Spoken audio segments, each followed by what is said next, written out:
stuff like that, bro. We're so back. We're so back. It's your boy Sam here with another episode. This is Ripping the Boards, man. Preseason edition.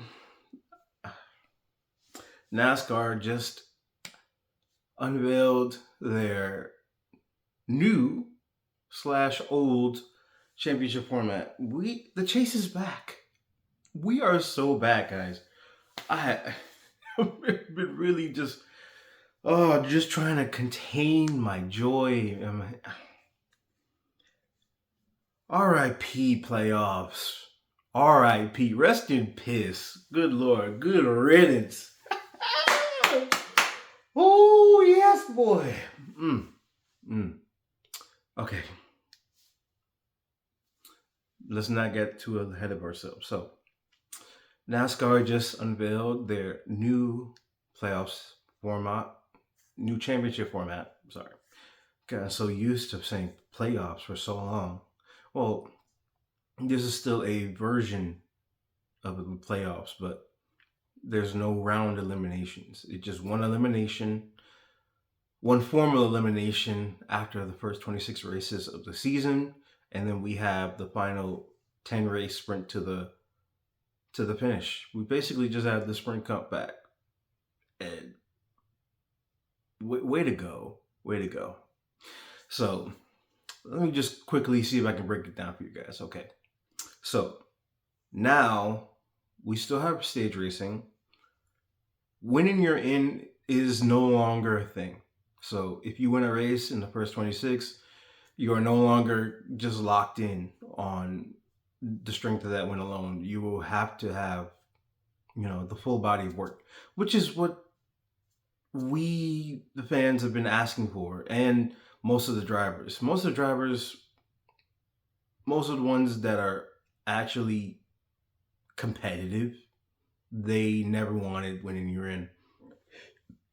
Being able to get into the playoffs because you lucked into a win or you're a specialist at a certain track, not naming any names, but, there are specialties for certain people. Or, you just Hail Mary and you somehow get a win because everything fell in your favor, basically. No one wants that. That's not even fun when it comes to stick and ball sports, really.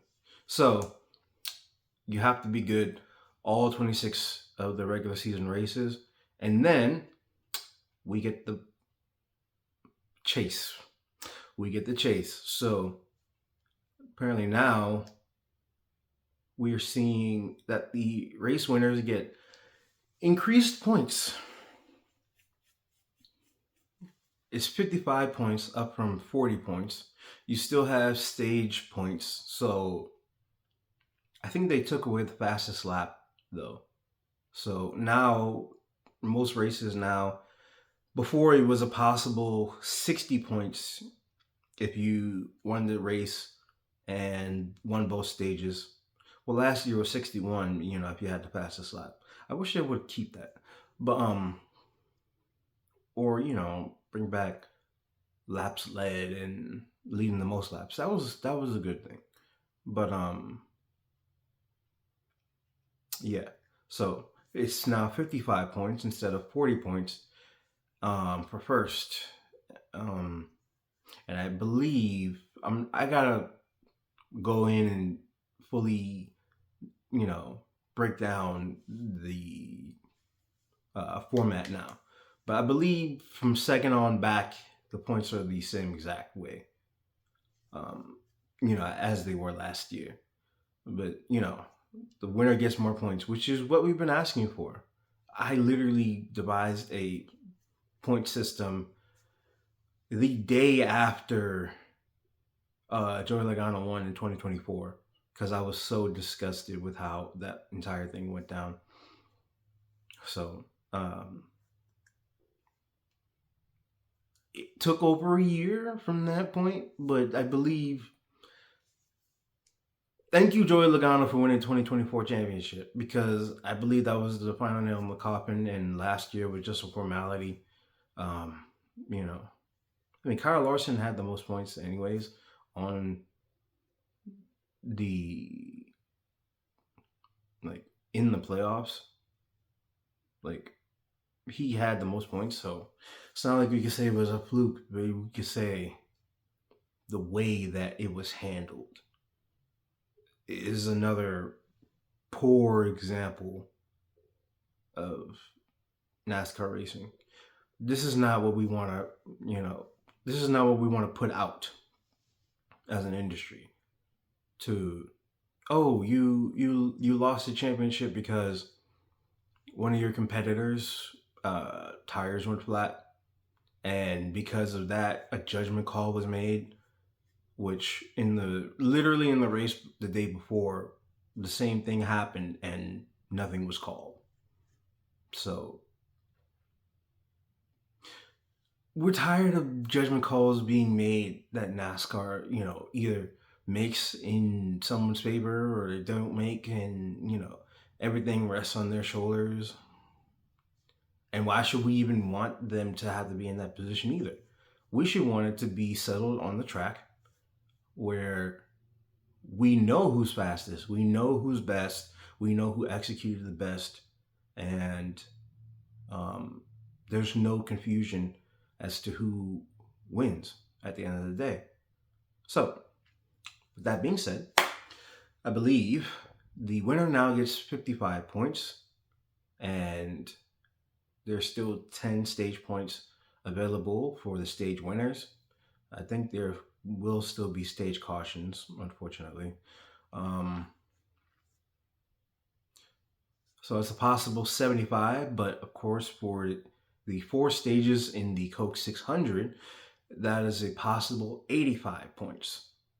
And so I, for one, still don't like it that you can finish anywhere but first and get more points than the leader does. I don't like that. I believe that's something we still would need to take a look at and to revise and make not even wholesale changes anymore, because we got closer to a format that we all wanted. I mean, I would have been fine with either this or a 36 race format, but I don't think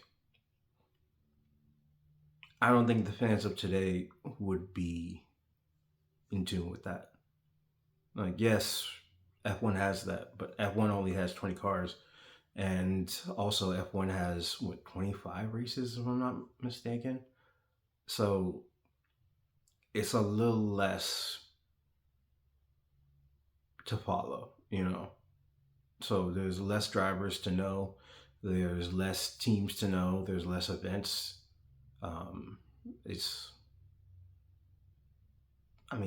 I don't know exactly their format, but it's a full season format. So, anyways, I think we got the best compromise, but we could still make little tweaks, because no one other than the winner should get the most amount of points on the day. This is exactly what we mean, that the winner should get more points than anybody on the day. There's no way that you should be able to finish in second or anywhere further and get any more points than the winner, because it still is a possibility. So I would say, I don't even remember exactly what my championship format said, but I think I put at least that the winner should get 65 points, I think. So even if they don't get any stage points, they still get more points than if somebody was able to win both stages and finish second. Guaranteed. But anyways, it's not a nitpick, but it's something that we can live with a little bit better, because realistically, if you're going to win a race, you probably have some sort of stage points. So you you're close to getting max points. Not max points, but you getting the most points on the day of anyone in the field. Okay, and so that's it for the first 26 races. It's the same in the last 10, but the reset is now it's 2100 down to 2000. So we still have 16 drivers qualifying for the postseason, but now it's 2100 for the leader in points heading into the final 10, and then they have a 25 point gap, which is equal to 25 positions. 25 positions on track. Um, that's a huge deal still, but you can lose that in one race. So it's big enough that it's a good advantage, but it's not enough to where it's like, oh, we automatically know who's going to win the championship from there. Like, no, you still have to go out, you still have to perform, but you are going to be rewarded for being the best driver in the season thus far, which is what we want. We want nobody in racing wants that you work so hard to build an advantage and you don't have enough points to even have one mulligan, and you're like on the chopping block to be eliminated. Which, I mean, with the winning you're in, you win one race within one of the round, within that same round, and you can advance. But say it happens again in the second round, you would have to go and probably win again, or the third round, you'd have to go and win again, and then it all could come apart for you, like literally, like in the last race, because it was a one race. It was, winner take all, one race. It just so many things can happen.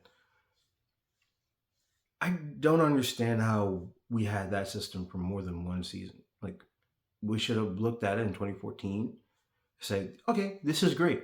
But look, Ryan Newman almost won this championship, and he was nowhere near the best driver on the season. So let's not do that. That's what should happen. That's what should have happened. But NASCAR loves to do their own thing. They love to not listen to people. They like to not learn. So, but yeah, we are no longer there, and I pray to God that we never go back there, like ever, ever. But yeah, so 2100 for the leader in points, 2075 for second, 2065 for third. So I believe, second has a 10-point lead over third, which means first has a 35-point lead over third, which is, almost half race points, that's 35 positions on track. So that's a lot harder to make up just from third alone. And then from there, I believe it's 5-point increments. So, fourth gets 2060, fifth gets 2055, and then so on until you get to 16th on the grid, which is 2000. I don't know so there's no playoff points, but I don't know if that also means we don't have extra points for if you have a certain amount of wins. I have to go back and check on that, which we should do that. You should be able to like have your wins roll over into the chase round, because you won those amount of races. Say you go into the chase winning 10 races, probably would never happen, but we can never rule it out. So you still would get 2100 even if you win 10 over a guy that won one or none and just was hella consistent the whole 26. I don't agree with that. So we are back. We're so back. This is a lot better than what we've had for the last 12 seasons, but it still can be better. So you can refer back to what I said. We've never had a perfect system, but this is an improvement over what we've had in the past. And, you know, it's still something to be excited about. So, yeah. Yeah, it's still something to be excited about because playoffs is gone. No more winning you're in. No more of these bonsai moves to try to win a race.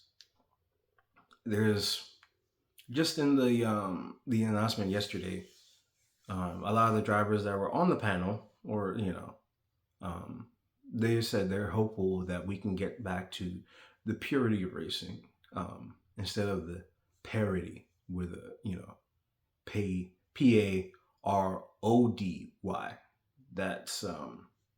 That's not what we want. That's not a good look for the premier motorsport in the country. Probably premier stock car motorsport in the world. This is not what we want for people to see. This is the last 12 years.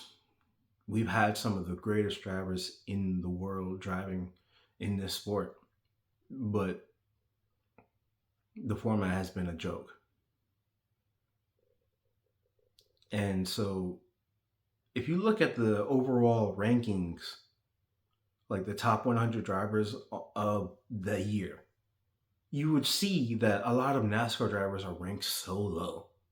And I cannot help but believe that it has to be in part because of the format that we've had for the last 12 seasons. It was a joke. It should have never been implemented. Or even if it's been implemented, try shake something up. You should have held it only for one season and saw that it was not going to work. Every year, except for probably one or two, could have a case of this guy should not have won this championship. And here's why. The only two that you can definitively say the best guy on the season won was 2017 and 2021.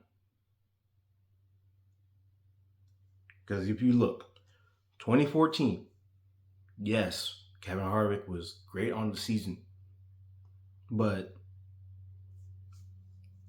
I believe Jeff Gordon was probably the best driver on the season overall. And if I'm not mistaken, I don't think he made the Final Four. And even still, like I said, even if a reserving driver won, basically, you could pick it apart. So 2014, Ryan Newman almost wins. 2015, Kyle Busch misses 11 races, wins. 2016, arguably Jimmie Johnson's worst championship season. I don't even think it's arguably. It was his worst championship season. And he had no business winning that, even in that format, because he was the last of the championship four. Logano and Edwards get together on the restart, basically hands him the win, hands him the lead. And I think, wasn't it Keselowski in that year? But yeah, it just handed the win. It handed the championship basically over to Jimmy. And 2017, Martin Truex Jr. just wore out the field. Legit, would have won it probably in any format. 2018, the big three versus me with Joe Logano. He wouldn't have been anywhere you know in the fight if we had a 36 or a chase format. He would have been eliminated mathematically weeks ago. 2019. I mean, Kyle Busch was competitive most of the season, yes, but he did not accrue the most points. He didn't even have the most wins. Wasn't the most consistent driver in the season. So you can pick that apart. 2020. Harvick, 9 wins on the season. Didn't make the championship four. All because he had, a couple bad races? He was clearly the best driver on the season. Him and Denny Hamlin. And none of them walked away with the championship at season's end. 21. Larson wins the championship. Yes, great. That's good for him. He had 10 wins on the season. But, and here's a huge but, he wasn't going to win it if we did not get that last caution. So, he got the pole on the day. So, he had choice of pit stall. First choice of pit stall. First pit stall at Phoenix is goated. His pit crew did their job, got him out first. That's how he won. He was not going to win otherwise. 2022, Logano's second championship. Basically, a mid-pack driver. He's a clutch performer. You can give Logano that. He's clutch. But if you look at the totality of the work on the season, he shouldn't have sniffed anywhere near that championship. 23. Much the same thing. I love Ryan Blaney. But he shouldn't have came close especially because of all the DNFs that he had on the season. He's consistent. He's good. He's great. He's fast. Too many DNFs will not allow you to win a championship. 2024. Basically, same thing as 2022, but worse. Arguably his worst season since he joined Penske in Joe Logano. Shouldn't have came anywhere close. If Alex Bowman's team did not if the car was up to weight, because it was underweight. So if it was weighted properly, he would have been eliminated. He wouldn't have even came close. He would have got eliminated in the round of 12. And then this year? Kyle Larson wins 3 races on the season to Denny Hamlin 6. Had a more consistent season overall. But if we look back, Christopher Bell had the most points on the season, and he had more wins than the championship.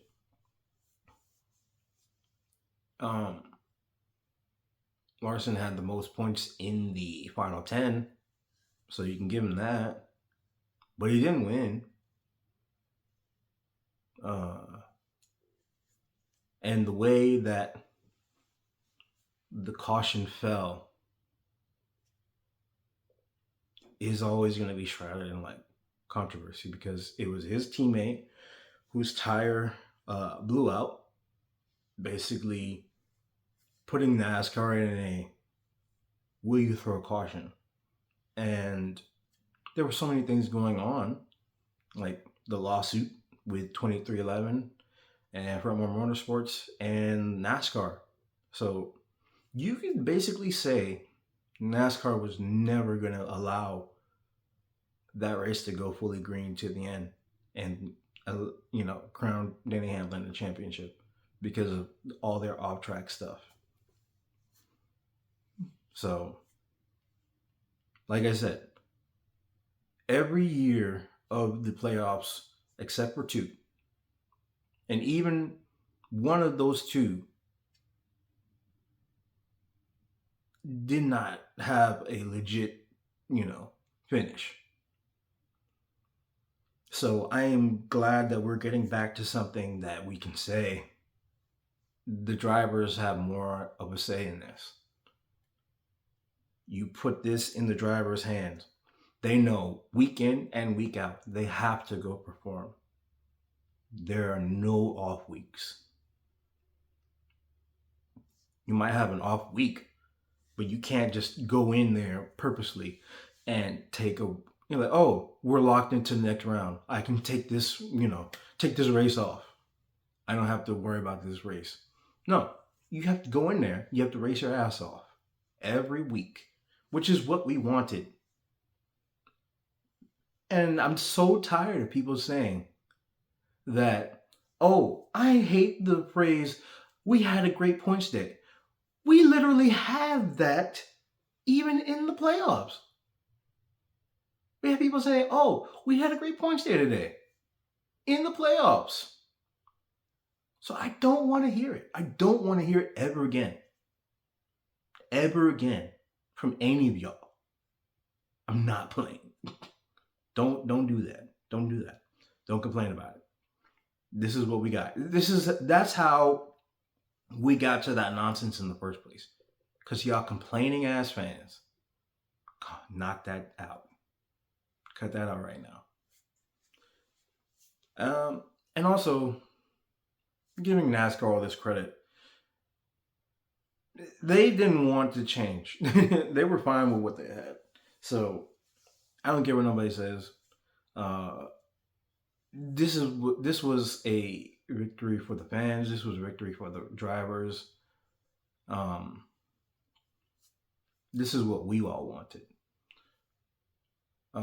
There are a lot of media, personalities that are not happy about this. Jordan Bianchi, Mama Smith, y'all are not happy about this. And to that I say, kick rocks. But, I mean, should we really be giving NASCAR so much credit for just undoing a mistake? Not a mistake, a decision that they made. I don't know, man. I'm glad that we got this back, but it's got a lot of mistakes still. We got a lot of things we need to tweak, so it remains to be seen. And that's not even touching the car. And that's not even touching the leadership. That's not even touching like the race directors who, like, oh, there's a car on the wall. It's bad, but they let it go green. Oh, there's a tire on pit road for X amount of laps, but the pit cycle's not over, so we're gonna wait till the pit cycle's over. If it's caution, it's a caution, right? But like I have said numerous times, if it's the last lap, leaders are already passed, you don't have to worry about it coming back around, let it go green. Otherwise to that, call the caution. It should not be a judgment call. It should really be black and white. We should not, it's 2026 now. It was 2025. At this point in NASCAR's history, nobody should be questioning what is a caution. No one. So let's get it right this year. Let's get it together. All right? Now let me not get too upset, because this is a good thing. This is a really good thing. So we're back. We're so back. We have a long way to go. So I'm happy, but I'm not gonna stay too happy. We gotta keep moving forward in the right direction. So this has been Sam. We're ripping the boards. Another episode. So we can follow me on Instagram and Twitter at Let's Talk _NASCAR for more with me. And then if not, you can just see me in the next video. Subscribe here on YouTube. And yeah. we can have good dialogue in the comments. Um, just let me know what you think, and I'll see you guys in the next episode. Peace.